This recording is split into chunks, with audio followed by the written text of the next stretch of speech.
Boa noite, professor. Boa noite. É um prazer assistir sua aula ao vivo. Eu sou muito sua Que fã. legal. Assisto seus vídeos todos os dias. Muito Inclusive, bacana. comecei a pós de Geopolítica da Olha, PUC e que estou adorando. demais.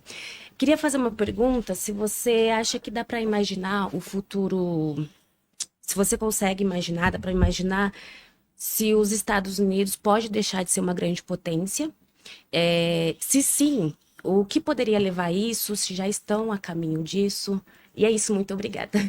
Posso completar a pergunta dela? Pode. E várias pessoas que vieram aqui falaram dessa derrocada, né? Da queda do Império Americano, como que aconteceu com outros impérios, o romano ou outros.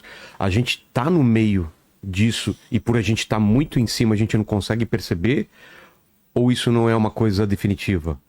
Porque teve uma perda de influência, né? Ele não é tão forte quanto era, mas isso é algo que acontece também, de altos e baixos na história da humanidade? Olha, existe uma interpretação que diz que não necessariamente os Estados Unidos está em queda, Ah, é? mas o resto está em ascensão. Ah, tá. Tipo, Ele tá aqui e os outros subiram, os outros melhoraram. Tá. A Não diferença era muito necessariamente grande. que os Estados Unidos piorou. Como que a gente mede isso? Pô, a questão econômica é uma delas. A questão militar também. A questão cultural ainda é. A superioridade americana na esfera militar, econômica, política e cultural é muito grande ainda. Não me parece que ele perdeu o seu posto. Está talvez menos hegemônico do que antes? Eu acho que é isso. Certamente está menos hegemônico. Porque nenhum império dura para sempre. Nenhum império vai continuar dominando ou sendo a força maior para sempre. Todos têm a sua ascensão e queda, até porque surgem adversários. Independente dele ir mal. Um adversário pode tirar o trono daquele que está no lugar. E a gente está caminhando para isso, para um grande choque, um grande confronto entre a nova potência em ascensão, que é a China, e os Estados Unidos, que é a potência dominante. Agora, quanto tempo vai levar isso? É muito complicado de prever, entendeu? Porque, sei lá, tem geopolítico que diz que o século XXI vai ser americano ainda. Dado a vantagem tecnológica que os Estados Unidos têm. Que ainda tem, né? Isso. E que provavelmente, se tudo correr da forma que está indo normal, a diferença é muito grande para a China tecnológica. Não adianta só a China ir lá inventar um modelo. A sociedade como um todo, a adoção dessa tecnologia, a implementação, a disseminação dela na sociedade.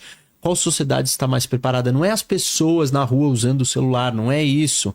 É tipo os processos todos as serem redes sociais, né? incorporados, a criação das grandes empresas. Tipo, a China era um país que produzia plástico inútil. Agora ela produz carro.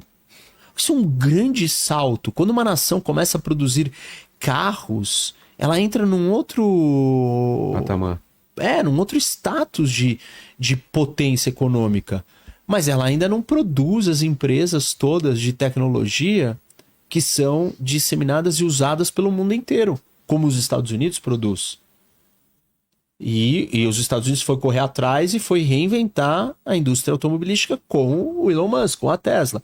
Ah, mas a Tesla está perdendo espaço para a empresa chinesa. Tá bom, tá perdendo. Agora, militarmente, culturalmente, o idioma do mundo não é o chinês. A China não é aberta como os Estados Unidos. Então, você tem várias coisas que ainda mostram que os Estados Unidos, em comparação com a China, tem muitas vantagens. Mas óbvio que isso não é só determinado por uma disputa entre os dois lados. Os Estados Unidos pode ruir sozinho. Ele pode colapsar. Pode ter uma guerra civil nos Estados Unidos. E aí não é porque a China venceu os Estados Unidos, é porque os Estados Unidos implodiu de dentro. É o que acontece normalmente com os impérios, né? Normalmente Eles é implodem, mais né? isso. Então, eu diria que é muito possível Eu acho mais plausível que isso aconteça desse jeito nos Estados Unidos do que ele perca com a China. A existência de um inimigo externo comum é algo que deve fortalecer a sociedade americana, deve fortalecer as capacidades de projetar poder por parte dos Estados Unidos. A disputa pela inteligência artificial é isso. Quem tiver essa ferramenta, né, que não é uma ferramenta, quem tiver essa potência, provavelmente vai ganhar. Provavelmente vai manter uma hegemonia e vai derrotar o outro. Não acho que os Estados Unidos deve durar, mais 100 anos. Mas é que eu nem acho que a humanidade vai durar mais 100 anos. Então, A coisa é pior ainda, né? E tipo, não é porque os Estados Unidos não vai estar lá que a humanidade não vai durar. Mas é porque realmente a gente caminha para um lugar estranho. Pois é.